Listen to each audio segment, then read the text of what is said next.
तो आज independence day के दिन मोदी जी 12वीं बार कंसेक्यूटिवली लाल किले पे चढ़ करके भाषण दिए हैं।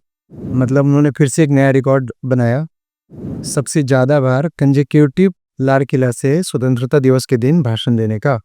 इससे पहले ये रिकॉर्ड इंदिरा जी के नाम पे था और उन्होंने इससे पहले 11 बार किया था, 1966 से लेकर 1976 तक लगातार। हालांकि वो बाद में भी 5 साल रही है, 80 से लेकर 84 तक, बट देन वो कंसेक्यूटिव नहीं कहा, बीच में गैप आ गया था। तो मोदी जी ने इंदिरा जी के रिकॉर्ड को तोड़ते हुए आज 12वीं बार लाल किला पर चढ़कर भाषण दिया और बहुत सारे रिकॉर्ड्स वैसे टूटे।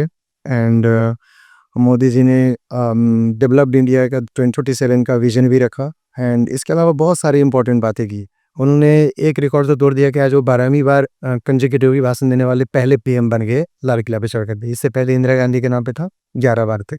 दूसरा उन्होंने रिकॉर्ड तोड़ा, अपना ही रिकॉर्ड तोड़ दिया, जो कि था कि आज वो सबसे ज़्यादा टाइम तक लाल किला पर चढ़कर भाषण देने वाले प्रधानमंत्री भी बन गए। हालांकि इससे पहले भी ये रिकॉर्ड उन्हीं के नाम था। सबसे पहले रिकॉर्ड नेहरू जी के नाम पे था, जब वो 72 मिनट तक भाषण देते रहे थे। उसके बाद मोदी जी ने इस रिकॉर्ड को 2015 में तोड़ दिया था, 84 मिनट तक भाषण दे करके। फिर मोदी जी नए नए कीर्तिमान बनाते गए ज़्यादा समय तक भाषण देते हुए। एंड आज उन्होंने लगातार 103 मिनट तक बहुत सारी इंपॉर्टेंट बातें डिस्कस की, जो हम ब्रीफ में वन बाय वन उनमें से कुछ को समझने की कोशिश करेंगे।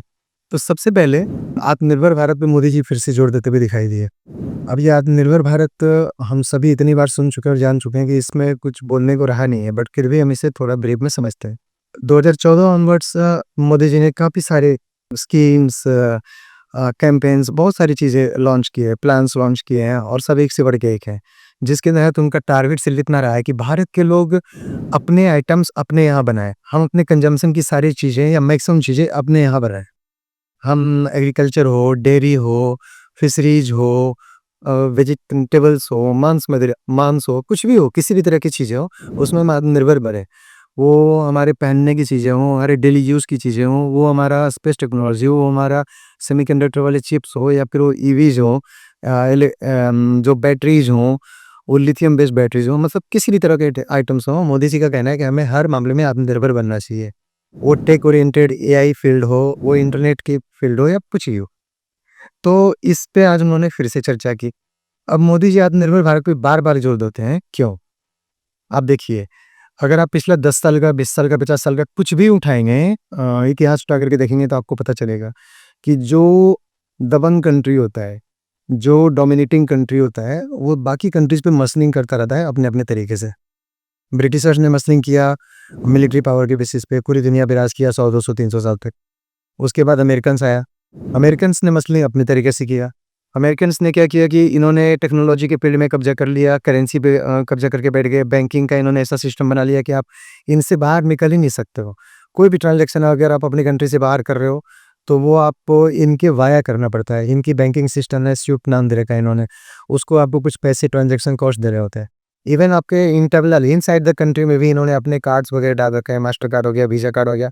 बेशक ये अमेरिकन्स ने चालाकी से टेक दुनिया पे कब्जा करके आपके हर फील्ड में ये घुस गए और उसके बाद ये पूरी दुनिया को कंट्रोल करने लगे, जब चाहे जहाँ चाहे। मैं मिलिट्री के फील्ड में नहीं जाऊँगा, इन्होंने कितनी सरकारें गिराई नहीं गिराई वो बात की बात है। मैं आत्मनिर्भर भारत से रिलेटेड बातें ही करूँगा यहाँ पे। तो इस तरह से अमेरिकन्स ने दुनिया पे कंट्रोल बनाया हुआ है। अभी जो रसिया यूक्रेन वाला युद्ध शुरू हुआ, तो अमेरिकन्स ने उनकी इकोनॉमी को थोड़े दिन के लिए अच्छे से ठप कर दिया, कार्ड्स ब्लॉक कर दिए। इनके जो बड़े-बड़े कंपनीज़ लाइक अमेज़न वगैरह, उन्होंने वहाँ पे मेरी डीलिंग्स बंद कर दी या वहाँ से भाग गए।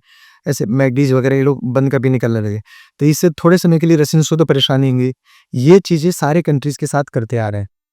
यही वजह है कि मोदी जी बार-बार आत्मनिर्भर भारत की बातें करते रहते हैं, ताकि इंडिया कल को अगर ऐसा सिचुएशन आ जाए कि हमें पावरफुल कंट्रीज़ के अगेंस्ट युद्ध करना पड़ जाए, या हमें उनके खिलाफ वन टू वन या एग्रेसिव हमारा रिश्ता बन जाए, तो उस केस में ये कंट्री हमारे साथ मसलिंग ना कर पाए। ये जो पावरफुल या डेवलप्ड कंट्रीज़ हैं, ये हमें किसी तरह से दबा ना पाएँ, इसलिए मोदी जी आत्मनिर्भर भारत बार-बार रटते रहते हैं। और काफ़ी हद तक आत्मनिर्भर भारत के तहत हम लोग अपने यहाँ चीज़ें बनाने लग गए हैं। वो मोबाइल असेंबली हो, या मोबाइल डेवलपमेंट हो, या फिर वो सेमीकंडक्टर चिप्स हो, बहुत सारी चीज़ें हैं जो हम लोग अब खुद बनाने लग गए हैं। इंडिया एक्सपोर्ट्स में काफ़ी इंक्रीमेंट कर चुकी है हाल फिलहाल के सालों में। और प्रोडक्शन में भी इंडिया अपनी पकड़ बहुत मजबूत करती चली जा रही है।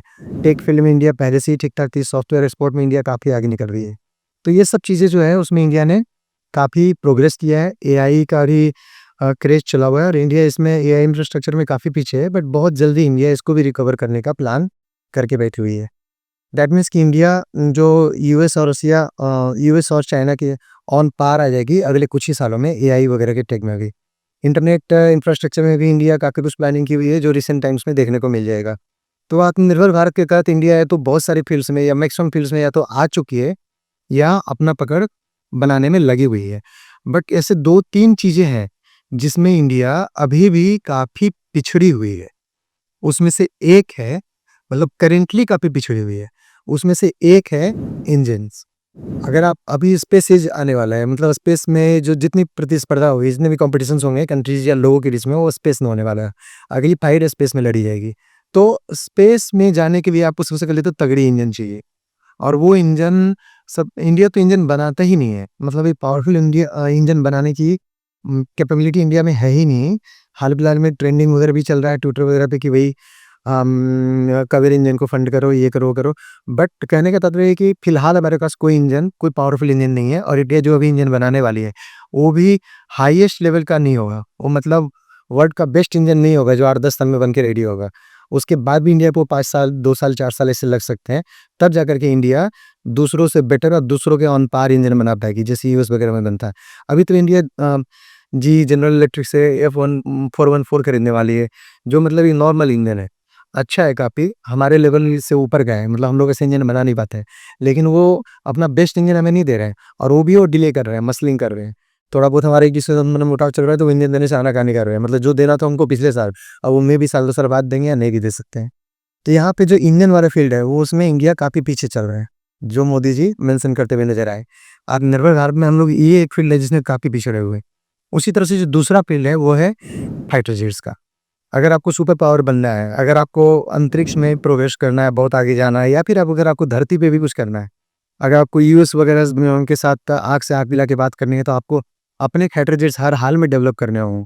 अभी फ़िलहाल हम लोग फाइटर जेट्स के लिए यूएस पे, फ्रांस पे, रसिया वगैरह पे डिपेंडेंट है, इज़राइल पे डिपेंडेंट है। और चलो मान लो हम यूएस से नहीं भी खरीदते हैं उनके सड़े हुए एयरक्राफ्ट्स को, हम रसिया से ही लेते हैं, फ्रांस से ही लेते हैं। बट स्टिल हम डिपेंडेंट तो दूसरों पे रहेंगे ही ना। चलो आज हमारा यूएस से थोड़ा बहुत आँख दिखावा चल रहा है, कल को हो सकता है कि रशिया भी हमारे साथ यही चीज़ करने लग जाए। भले ही रशिया हमारा बहुत पुराना दोस्त है, बट अगर हम उसपे बुरी तरह से डिपेंडेंट रहेंगे तो रसिया के पास एक लेवरेज रहेगा हमारे अगेंस्ट और अगर उससे बचना है तो हमें खुद के फाइटर जेट्स बनाने ही पड़ेंगे। बेसिकली इंडिजिनियस फाइटर जेट्स का कोई कार्ड नहीं है।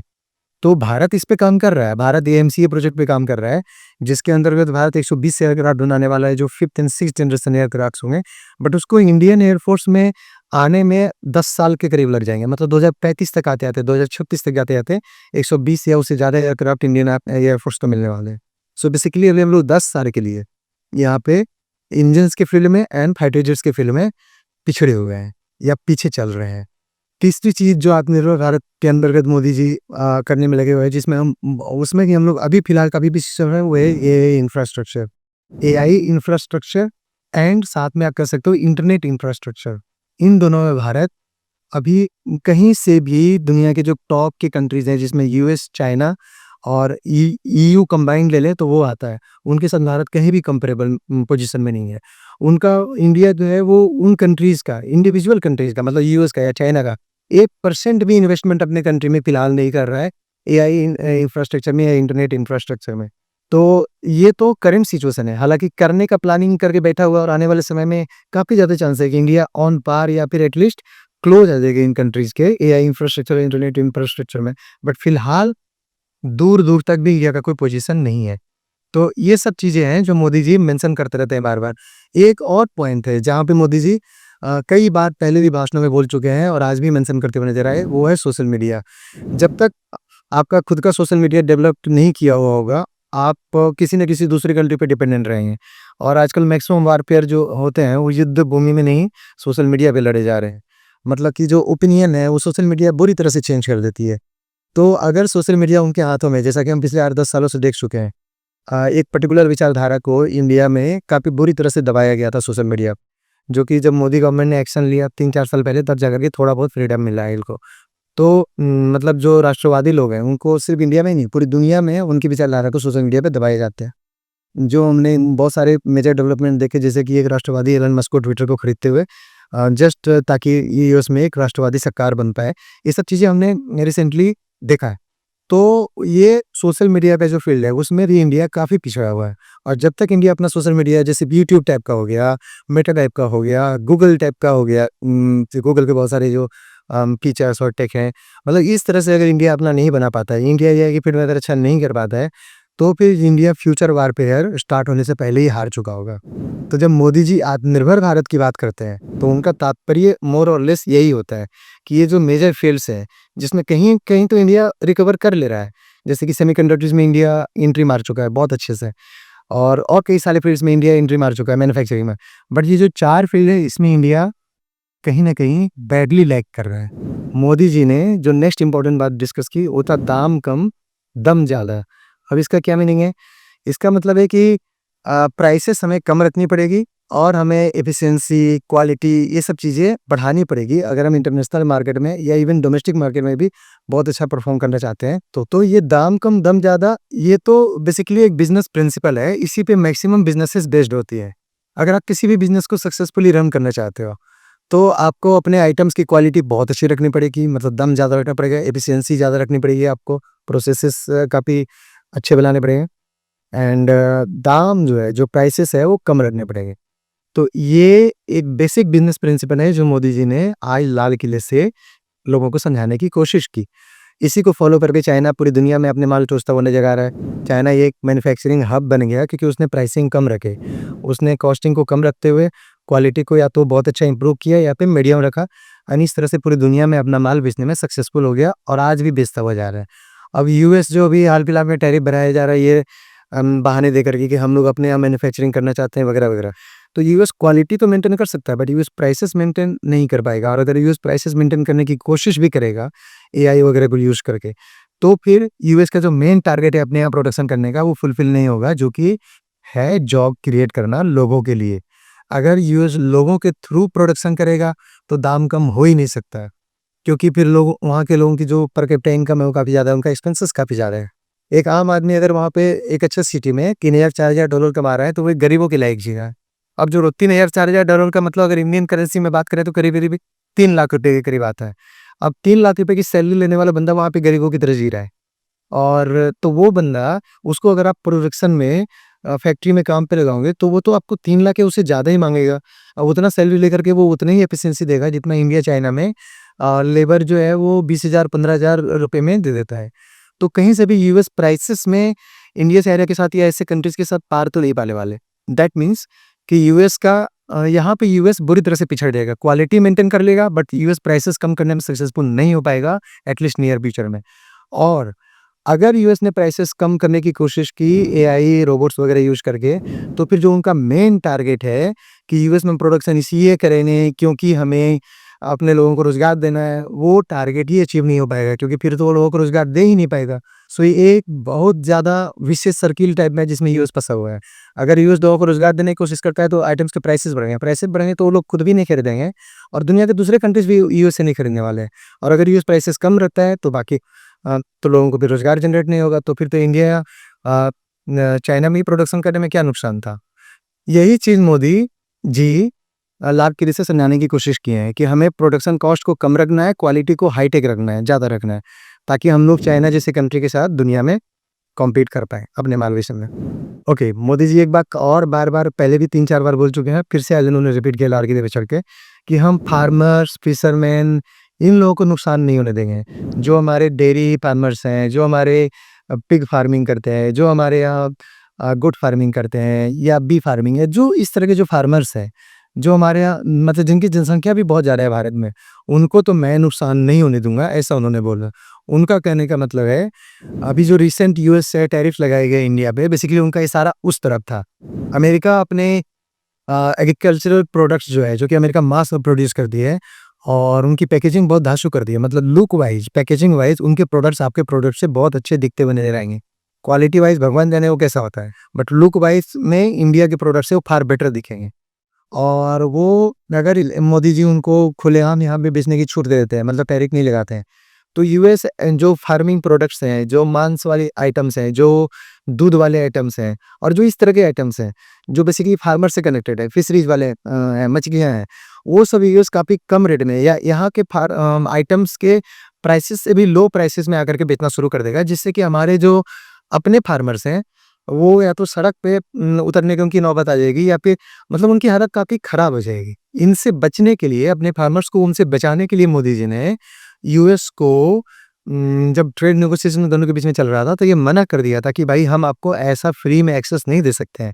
अगर आप अपने फार्मिंग वाले आइटम्स लेकर के आओगे तो उसपे तो हम टैरिफ लगाएँगे, ताकि वो उनके प्राइसेस जो है वो हमारे फार्मर्स जो प्रोड्यूस करते हैं उसके प्राइसेस को हर्ट ना करें। और ये मेजर पॉइंट रहा है इंडिया के ट्रम्प का टैरिफ बढ़ा-बढ़ा के लगाने का। भले ही ट्रम्प कितना भी बहाना दे दे कि हम रशियन तेल की वजह से टैरिफ लगा रहे हैं। अरे भैया, अगर आप रशियन तेल की वजह से टैरिफ लगा रहे थे, तो इंडिया तो पिछले 2 साल से रसिया से तेल खरीद रहा है, तब अपनी टैरिफ क्यों नहीं लगाया? आपसे अभी 3 महीने पहले इंडिया का ट्रेड डील चल रहा था, तब अपनी टैरिफ क्यों नहीं लगाया? इंडिया ऐसा थोड़ी ना कि कल रशियन तेल खरीदना शुरू किया है। तो रशियन तेल तो जस्ट एक बहाना है। जब इंडिया ने उनके एग्रीकल्चरल प्रोडक्ट्स और ये फिशरीज वगैरह में टैरिफ लगाने से मना कर दिया इंडियन गवर्नमेंट के अनुसार, तब ट्रम्प की छटपटाहट बढ़ती चली गई और ट्रम्प ने इंडिया पे प्रेशर बनाने के लिए रसिया तेल का बहाना लेकर के टैरिफ बढ़ाना शुरू कर दिया।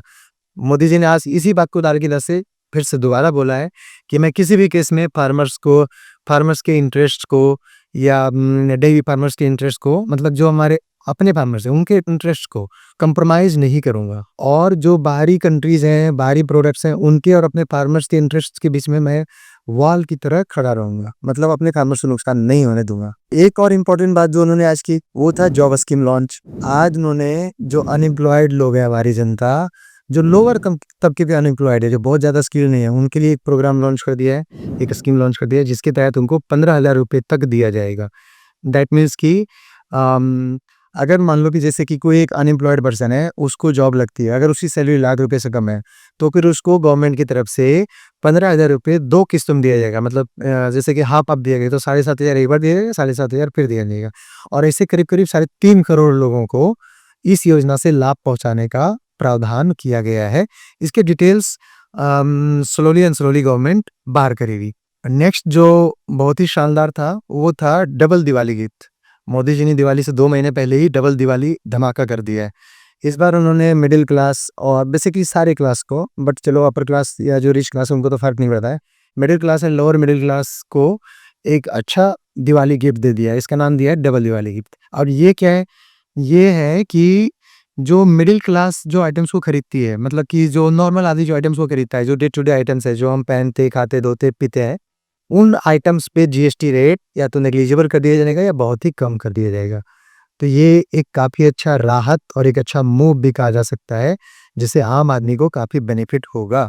सुरक्षा के फील्ड में मोदी जी ने नेशनल सिक्योरिटी को लेकर के भी एक बहुत इम्पोर्टेंट घोषणा की है, और जिसका नाम दिया है मिशन सुदर्शन चक्र, यानी इसी को नेशनल सिक्योरिटी शील्ड या इसी को राष्ट्रीय सुरक्षा कवच बोला जा रहा है। बेसिकली मोदी जी हर जो इम्पोर्टेंट साइट्स हैं, आप कह सकते हो इम्पोर्टेंट मंदिर हैं, इम्पोर्टेंट लोकेशंस हैं, जैसे कि पार्लियामेंट हो गए, विधानसभा हो गए, डिफरेंट डिफरेंट राज्यों के, इन सब के ऊपर, मतलब जितने भी इम्पोर्टेंट साइट्स इंडिया में हैं, उन सब के चारों तरफ एक शील्ड बनाने वाली है। शील्ड जैसे कि हम फिल्मों में देखते हैं कि एक सुरक्षा कवच बनाया जाता है, मतलब उसके चारों तरफ एक डोम टाइप का अदृश्य लेजर गाइडेड या कुछ उस तरह की एक किरणों का एक जाल रहेगा। मतलब आप उसके अंदर नहीं जा सकते हो। जैसे रामायण में हमने देखा कि जो सीता जी को छोड़ के लक्ष्मण जी दूर कहीं जा रहे थे, तो फिर उन्होंने एक लेजर का शील्ड बना दिया था, या फिर जिसको हम लोग लक्ष्मण रेखा के नाम से जानते हैं। मतलब उसके अंदर कोई व्यक्ति बिना परमिशन के नहीं जा सकता था। तो उस तरह का एक शील्ड मोदी गवर्नमेंट बनाने का प्लान कर रही है, जो 2035 तक इम्प्लीमेंट हो जाएगा। मतलब कि आपका हर इंपॉर्टेंस है, जैसे स्वर्ण मंदिर हो गया, जैसे कि कोई दूसरा टेम्पल ले लीजिए या कोई दूसरा साइट ले लीजिए, वहाँ पे एक शील्ड होगा उसके चारों तरफ। मतलब अगर कहीं से मिसाइलें आती है, कोई अटैक करता है, तो उसको रोकने का टेक्निक वहाँ पे इंस्टॉल्ड होगा। और हू नोज़ यही चीज़ आगे चल करके अगर 2035 तक ये मेन साइट्स पे इंस्टॉल हो जाता है, तो फ्यूचर में 2040, 2045 या आने वाले समय में ये पूरे भारत के ऊपर भी लगाया जा सकता है। इनफैक्ट इसी टेक को अगर हम लोग थोड़ा और आगे ले जाएँ, तो आने वाले समय में यही शील्ड धरती के चारों तरफ भी लगाया जा सकता है, मे बी कल को एलियन वारफेयर वगैरह से बचने के लिए। सो ये एक बहुत ही इम्पोर्टेंट घोषणा मोदी जी ने आज लाल किले पे चढ़ के फिर से किया है। ओके, जो नेक्स्ट था वो था आज के टाइम में जो सबसे इम्पोर्टेंट टॉपिक जो चला हुआ है मीडिया में वो है जनसंख्या और घुसपैठ नियंत्रण। तो बेसिकली मोदी जी ने इस पे भी अच्छे से चर्चा की। एक तो है कि जनसंख्या जो है डिस्प्रोपोर्शनेटली बढ़ रहा है डेमोग्राफिक वाइज या एक पर्टिकुलर तरह के लोगों के द्वारा।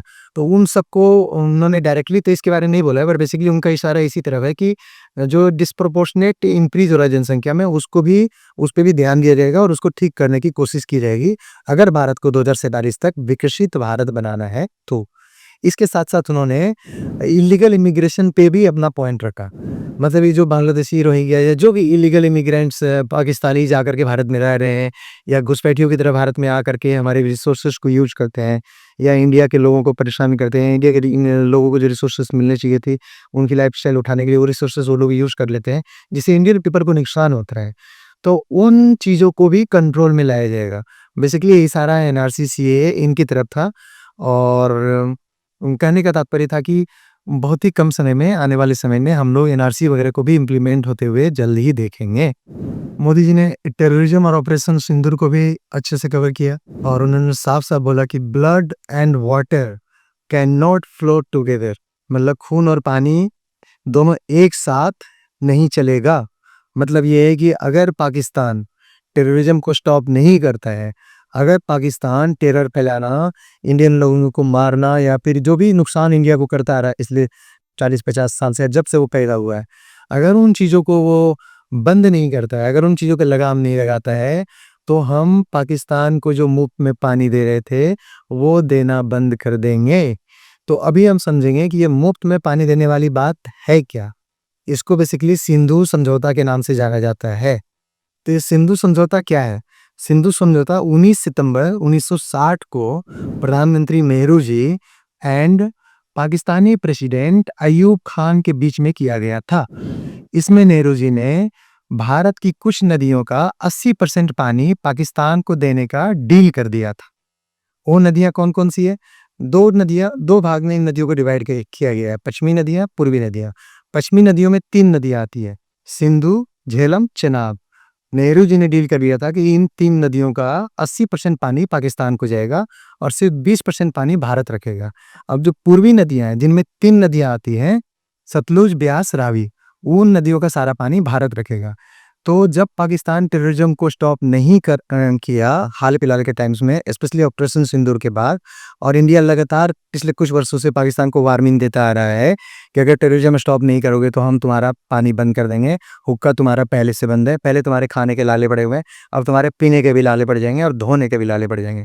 जब पाकिस्तान इस पे ध्यान नहीं दिया एंड देन ऑपरेशन सिंदूर के बाद इंडिया ने पाकिस्तान का जो इंडिया से पानी जा रहा था तीनों नदियों का, वो बंद कर दिया है।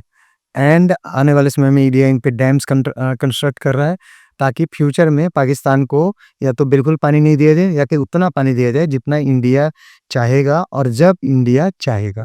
नेक्स्ट मोदी जी ने रेड कॉरिडोर का डिस्कशन किया। रेड कॉरिडोर मतलब जो नक्सली अफेक्टेड एरिया था।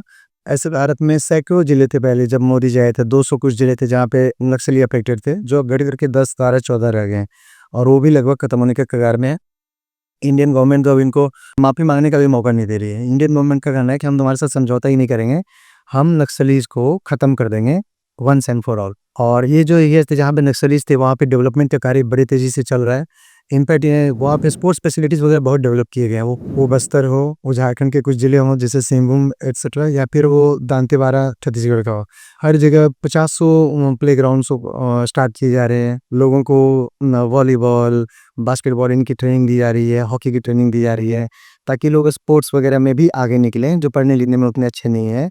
इनफैक्ट इसी तरह का एक एग्जांपल अभी हाल-फिलहाल में सामने आया था निक्की प्रधान का, जो टोक्यो 2021 ओलंपिक गेम्स में इंडियन हॉकी टीम का मेंबर रही थी। नेक्स्ट उन्होंने स्पेस सेक्टर को भी कवर किया।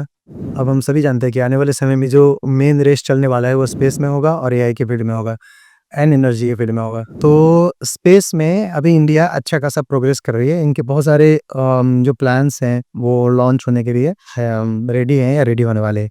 जैसे कि 2027 तक इंडिया चंद्रयान 4 चाँद पे भेजने की कोशिश कर रही है, जिसके लिए इंडिया ने स्पेसएक्स टेक्नोलॉजी को ऑलरेडी टेस्ट कर लिया है। स्पेसएक्स टेक्नोलॉजी मतलब स्पेस नहीं डॉकिंग करना, मतलब यहाँ छोटे-छोटे सैटेलाइट्स भेजिए और स्पेस में भेज करके उनकी आपस में डॉकिंग करा के और फिर उनको एक मॉड्यूल, एक बड़ा मॉड्यूल बना लीजिए। मतलब यहाँ से आप छोटे-छोटे मॉड्यूल्स भेजेंगे, वहाँ जाके बड़ा मॉड्यूल हो जाएगा। बेसिकली इसका मकसद होता है कि अगर आपको बड़ा-सा मॉड्यूल यहाँ से एक साथ भेजना हो, बड़ी सैटेलाइट भेजनी हो, तो उसमें बहुत ज़्यादा खर्चा आता है और वो काफ़ी हद तक फिज़िबल भी नहीं रहता है। और उसकी तुलना में छोटे-छोटे मॉड्यूल्स के भेजना, छोटे-छोटे सैटेलाइट्स को भेजना बहुत ईज़ी होता है। इसीलिए जो अम, अगर पैसे बचाने होते हैं कंट्रीज़ को, अगर ईज़िली इन चीज़ों को स्पेस टेक्नोलॉजी को यूज़ करना होता है, तो कंट्रीज़ इन पे फ़ोकस करती है कि आप यहाँ से छोटे-छोटे मॉड्यूल्स भेजें और वहाँ जाकर के डॉकिंग करके उनको बड़े मॉड्यूल में कन्वर्ट कर लें। जैसे चाइना स्पेस में 1-1 किलोमीटर लंबा का स्पेस अंतरिक्ष स्टेशन बना रहा है। उसका मेन टारगेट यही है कि वो यहाँ से छोटे-छोटे मॉड्यूल्स लेकर के जाएगा और वहाँ पे उनको कंबाइन करके डॉकिंग करके एक बड़े स्टेशन में कन्वर्ट कर देगा। इंडिया भी अपना स्पेस स्टेशन इसी तरह से बनाना चाह रही है अगले कुछ वर्षों में। मतलब यहाँ से इंडिया छोटे-छोटे मॉड्यूल्स लेकर के जाएगी और वहाँ पे जाकर के उसको मिला करके एक अंतरिक्ष स्टेशन क्रिएट करेगी। इसको आप ऐसे समझिए कि आपको अगर ये पूरा घर 10 कमरे का 8 कमरे का घर लेकर के अंतरिक्ष में पहुँचना हो, तो आपके लिए वो लगभग इम्पॉसिबल होगा। बट अगर आप उस घर को छोटे-छोटे कमरों में या छोटे-छोटे बेड्स में ऐसे छोटे-छोटे एरिया में तोड़ लेते हैं, तो उनको यहाँ से अंतरिक्ष में ले जाना ईज़ी होगा और वहाँ ले जाकर के आप उनकी डॉकिंग करा करके उनको एक घर का रूप दे सकते हैं। तो इसी को इंडिया स्पेस टेक्नोलॉजी का नाम दिया, जिसके तहत कर रही है, जो अभी चंद्रयान में भी इंडिया ने यूज़ किया हुआ है। दैट मीन्स कि इंडिया यहाँ से छोटे-छोटे मॉड्यूल्स में ब्रेक करके चंद्रयान को पहले अंतरिक्ष में ले जाएगी, वहाँ पे ले जाकर के उनको डॉकिंग करके कंप्लीट चंद्रयान क्रिएट करेगी। फिर वहाँ से चंद्रयान को चाँद पे ले जाकर के उसको 2 मॉड्यूल्स में डिवाइड कर देगी। एक मॉड्यूल होगा जिसमें लैंडर लगा होगा और एसेंट मॉड्यूल लगा होगा, और दूसरा मॉड्यूल होगा जो चाँद की कक्षा में घूम रहा होगा, जिसको रिटर्न मॉड्यूल बोल रहे हैं। तो फिर जब सैंपल इकट्ठा हो जाएगा, तो लैंडर मॉड्यूल उस सैंपल को एसेंट मॉड्यूल को दे देगा और एसेंट मॉड्यूल जो होगा उस सैंपल को लेकर के कक्षा में पहुँच जाएगा, जहाँ पे उसे जो रिटर्न मॉड्यूल है उसके साथ वो जुड़ करके उसको वापस अर्थ पे लेकर के आ जाएगा। तो यही चीज़ इंडिया अंतरिक्ष स्टेशन बनाने में भी यूज़ करने वाली है। बहुत सारे एक्टिव स्टार्टअप्स हैं जो इस फील्ड में काम कर रहे हैं। आज के टाइम में करीब-करीब 300 स्टार्टअप्स हैं इंडिया में, जो स्पेस के फील्ड में कोई चीज़ें डेवलप कर रहे हैं या रॉकेट्स भेजने की कोशिश कर रहे हैं। कोई जो है वो 3D टेक्नोलॉजी से इंजन यूज़ करके उसको रॉकेट में डालने की कोशिश कर रहे हैं। मतलब तमाम तरह के डेवलपमेंट्स इंडिया में अभी स्पेस के फील्ड में छिपे हुए हैं। एनर्जी के फील्ड में मोदी जी ने इंडिपेंडेंस की बात की, एनर्जी इंडिपेंडेंस की। और अभी ऐसा सिस्टम है कि हम लोग सोलर पैनल से 100 गीगावाट से ज़्यादा की एनर्जी प्रोड्यूस कर रहे हैं। लगभग ये 84 गीगावाट से ज़्यादा जो है वो वर्क इन प्रोग्रेस है, मतलब वो उसके काम जारी है, और लगभग 47.5 गीगावाट जो है उसका टेंडर निकाला हुआ है। आने वाले समय में सोलर पैनल से प्रोड्यूस होने वाली एनर्जी काफ़ी ज़्यादा हो जाएगी, जो हमारा जो ट्रेडिशनल एनर्जी सोर्स है फॉसिल फ्यूल्स, उस पर से लोड कम कर देगा। इसके अलावा हाइड्रोजन फ्यूल, बैटरीज वगैरह, इसके अलावा जो न्यूक्लियर एनर्जी है उस पे भी काफ़ी फोकस किया जा रहा है। अभी न्यूक्लियर एनर्जी जो है वो इंडिया में करीब-करीब 10 गीगावाट से थोड़ा-सा कम है, जो कि इंडिया का टारगेट है 2047 तक। जब तक इंडिया को विकसित राष्ट्र बनना है, तब तक उसको न्यूक्लियर एनर्जी को 100 गीगावाट वाट तक पहुंचा लेना है। इसी क्रम में इंडिया समुद्रयान भी भेज चुका है, और इंडिया ऑलरेडी 5002 मीटर तक गोता लगाने की टेस्टिंग कर चुका है, और आने वाले 1-2 सालों में इंडिया फिर से भेजने वाला है, जिसमें कि इंडिया 6000 मीटर पे गोता लगाएगा, और उसका नाम दिया है मत्स्य 6000। मत्स्य 6000 3 लोगों को लेकर के जाएगा और टोटली इंडिजीनियसली डेवलप्ड होगा।